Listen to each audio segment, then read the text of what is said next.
Bonjour, je suis Laura L. Wolf, l'auteure de la trilogie Attrape-moi, publiée chez Évidence Éditions, et vous allez écouter le premier chapitre de ma romance à suspense. Bonne écoute! Chapitre 1. Blake. Inspirez. Expirez. Inspirez. Expirez. Mon doigt se pose sur la détente. Inspirez. Bloquez. Visez. Tirez. Le coup part dans le mille. Je suis vraiment un dieu de la gâchette. Même sur les stands d'entraînement, je ne loupe jamais une seule cible. Harry, mon coéquipier et accessoirement mon meilleur ami, va être vert de jalousie quand il va voir que j'ai encore obtenu un nouveau record. Record que, bien évidemment, j'ai déjà battu et rebattu un bon nombre de fois. Ça doit être pour cela que tout le monde me surnomme Hawkeye, loin de moi l'idée de me vanter, mais je dois dire que pour une fois, cette bande de bras cassés m'a trouvé un surnom à la hauteur de mes compétences. Je suis conscient que nous ne sommes pas aussi tarés que l'équipe des Avengers, néanmoins j'aime assez l'idée d'être comparé à Clint Barton. Ce mec arrive à atteindre n'importe quelle cible avec un simple petit arc. Je me demande si Harry voudrait bien se la jouer Captain America, lui qui aime tant secourir la veuve et l'orphelin. « Hé, Tanner !»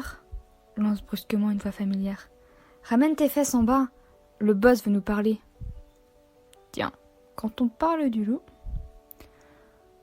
On ne t'a jamais dit qu'il ne fallait pas crier sur un homme qui porte une arme à la main, dis-je en plaisantant. Vraiment, Harry, si tu es si suicidaire que ça, ne compte pas sur moi pour t'aider.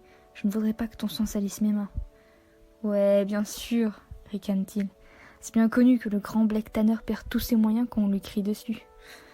Allez, viens, dépêche ou ça va barder pour notre matricule. Le sourire aux lèvres, j'abandonne mon sniper et descends de ma tour d'ivoire. Malgré ma réputation dans le milieu, Harry est resté le même type que j'ai connu à l'académie. Con, mais surtout hilarant. Il ne va pas par quatre chemins, surtout si c'est pour me dire des choses qui risquent de me mettre en colère. D'ailleurs, en dehors de ma famille, Harry est le seul à qui j'autorise de me passer un savon.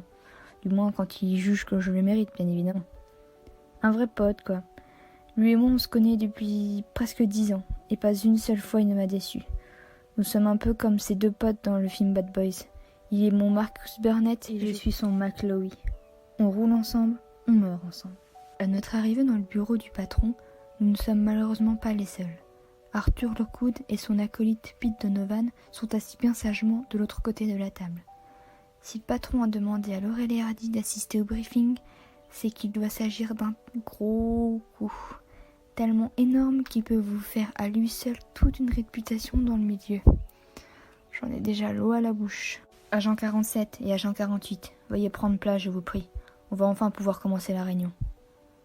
Docilement, Harry et moi exécutons immédiatement l'ordre que vient de nous donner notre patron. Ce serait stupide de s'attirer les foudres du boss dès le début de la journée. Surtout qu'à cause de notre retard de 2 misérables minutes, l'exil doit très certainement le démanger, histoire de nous couper l'envie de recommencer. Alors autant ne pas se faire désirer trop longtemps. Nous installons autour de l'énorme table en chêne qui trône en plein milieu de la salle. Marine reprend son petit discours. Comme vous deviez vous en douter, messieurs, je vous ai réunis pour une mission de la plus haute importance. Nos services viennent d'avoir une piste très concluante sur l'un des hauts dirigeants du cartel de Seattle. Avant de poursuivre, le patron nous tend à chacun un dossier contenant tous les éléments que l'on doit connaître avant de nous lancer dans cette mission. Ça fait 1 an que nous sommes sur le dos de Hive, reprend-il.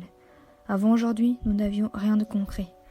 Alors je compte sur vous tous pour me trouver cette organisation merdique et me la dissoudre au plus vite. Monsieur, dis-je interloqué. Oui, Tanner. Pourquoi sommes-nous 4 ? Merlin regarde brièvement les 2 bouffons qui me font face avant de reprendre. C'est une mission capitale et l'échec n'est pas autorisé. Oui, monsieur. Bien sûr, monsieur.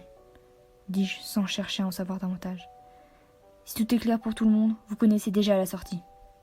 Nous quittons tous la pièce sans nous adresser une seule fois la parole. Après tout, Pourquoi m'abaisserais-je à côtoyer le bas peuple quand je sais que je peux accomplir cette mission sans l'aide de ces deux tocards? Harry et moi partons dans notre semblant de bureau pour éplucher les détails de notre nouvelle affaire. J'espère que cette fois, le boss ne nous a pas refilé un vieux dossier de blanchissement d'argent. Bon ok, la dernière fois je n'étais pas totalement contre l'idée de devoir coucher avec la femme de notre cible pour pouvoir lui soutirer des informations plus facilement. Après tout, si je peux faire don de mon corps à des fins bénéfiques pour le boulot, pourquoi refuser? Ce n'est pas de ma faute si j'ai une belle gueule. À en juger par l'épaisseur du dossier, il ne s'agit pas d'une si grande affaire que ça. Le cartel s'est établi à Seattle depuis maintenant 1 an et demi. Apparemment, avant, il était basé en France. C'est certainement pour cette raison que je ne connaissais pas ce nom avant aujourd'hui. Je me demande bien pourquoi ces types sont venus en Amérique.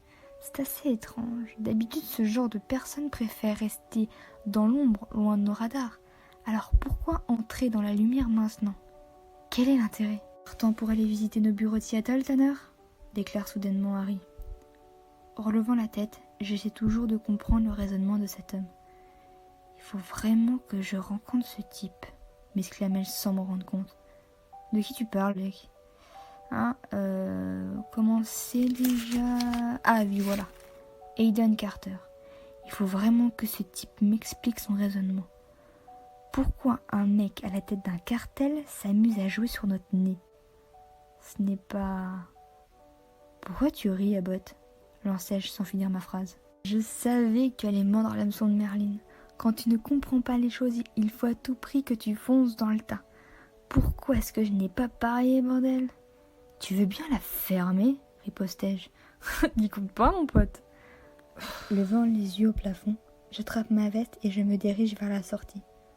Ne me dis pas que je t'ai vexé. Je stoppe mon allure avant de regarder mon ami, le sourire aux lèvres. Viens, on a un avion à prendre.